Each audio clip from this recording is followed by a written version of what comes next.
డయాబెటీస్ని ఎలా కంట్రోల్లో ఉంచుకోవచ్చు, డయాబెటీస్ రాకుండా ఏం చేయొచ్చు.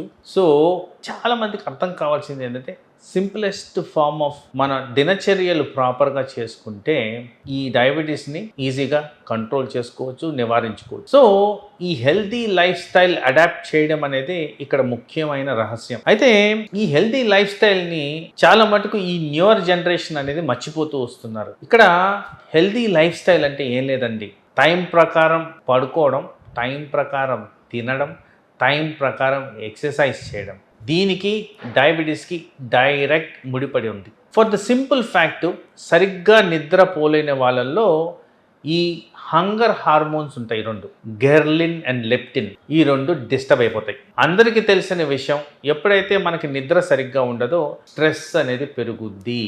ఈ స్ట్రెస్ కారణంగా హ్యాపీ హార్మోన్స్కి స్ట్రెస్ హార్మోన్స్కి బ్యాలెన్స్ పోతుంది.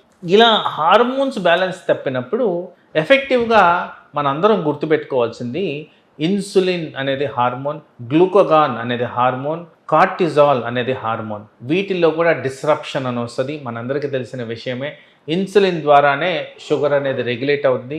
స్ట్రెస్ అనేది కార్టిజాల్కి సంబంధించింది కాబట్టి ఈ రెండు లెవెల్స్ మారినప్పుడు డయాబెటిక్ కంట్రోల్ అదుపు తప్పేదానికి ఛాన్స్ ఉంది. సో ముఖ్యంగా మనం చేయాల్సింది ఏంటంటే నిద్ర సమంగా పోవడం, ఆ సమంగా పోవడం కూడా 7 to 8 hours without any disturbance పడుకోవడం అనేది ముఖ్యం.